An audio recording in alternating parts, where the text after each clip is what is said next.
Hello, don't you just love it when you go into the cinema and it's sunny and dry and you come out 2 hours later and it's pouring down with rain. Oh, there we are. Anyway, welcome to my world of stuff, my name. That's right, I've just been to see at last Blue Beetle. Meant to see it last week, meant to see it Tuesday. Finally, dragged my backside to see it this Friday afternoon. What did I think of it? Well, I'll have to wait till I get home.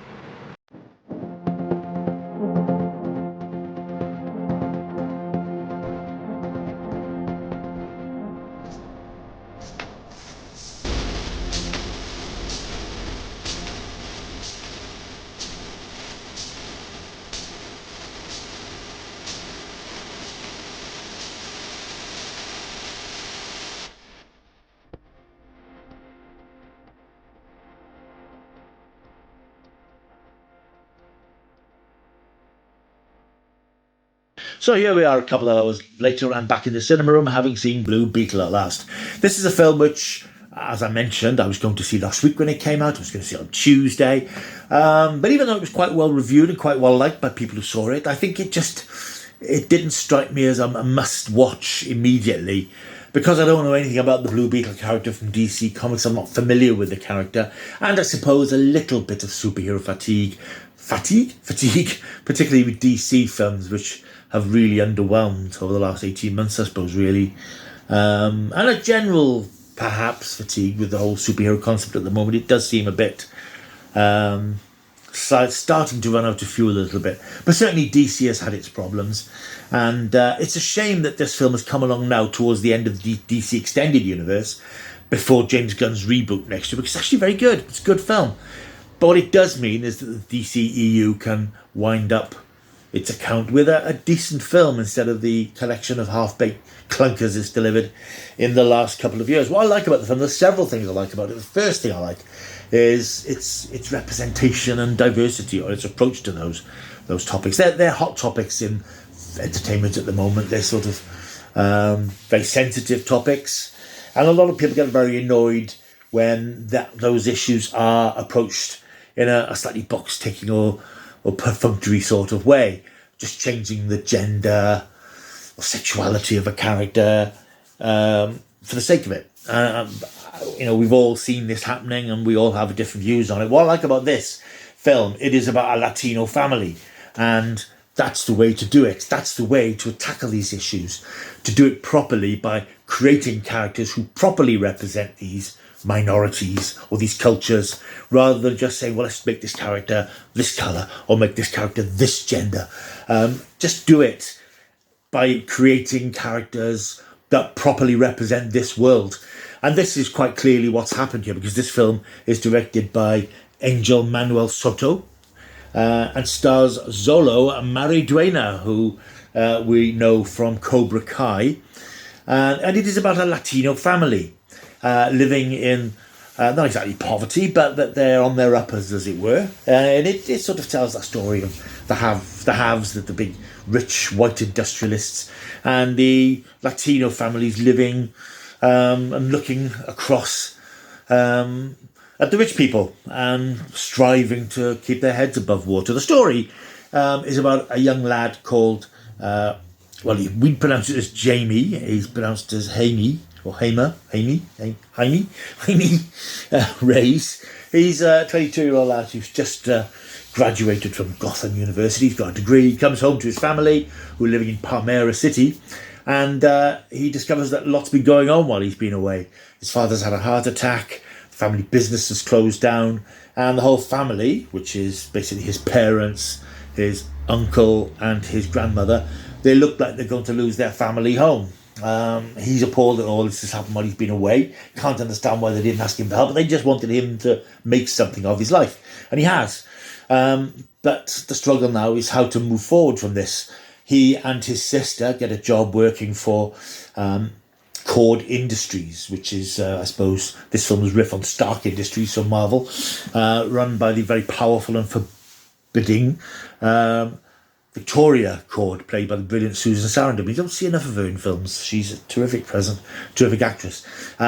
She makes her money from selling weapons, in a Tony Stark sort of way. At the beginning of the film, we see her arriving in the Antarctic, taking possession of a strange scarab, and we learn throughout the film that she wants to use this scarab, this alien technology, if you like, to create her own an army of peacekeepers, the one-man army corps, as it will be known, because the scarab has the power to sort of blend itself into the body of the person who's wearing it and taking them over and turning them into sort of a indestructible cop type machine or soldier. Through the complexities of the plot, our hero, Hamey, he gets involved with the Cords, and the original scarab comes into his possession. It's been stolen by Victoria's niece Jenny, who doesn't approve of Cord Industries' weapons industry work, and she steals the scarab. She finds out that this is the big thing that the organisation is working on.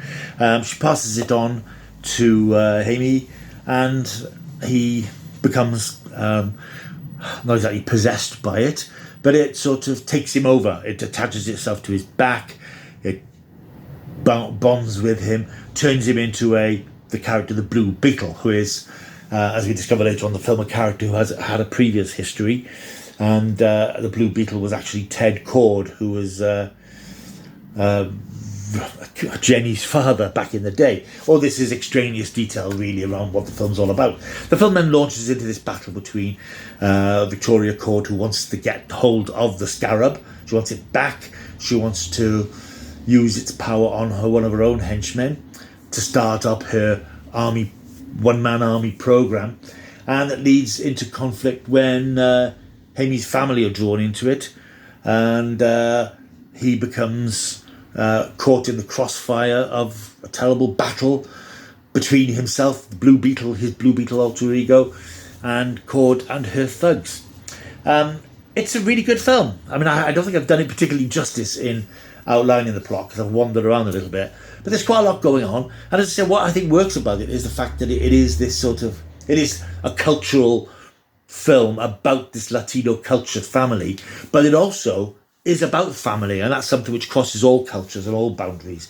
The bonds between families, parents and children, and aunts and uncles and grandparents and things, that bond that extended larger families have, and that comes across very well in this film, because that's what really drives it and what makes it stand out from a lot of superhero films, which are about these godlike figures.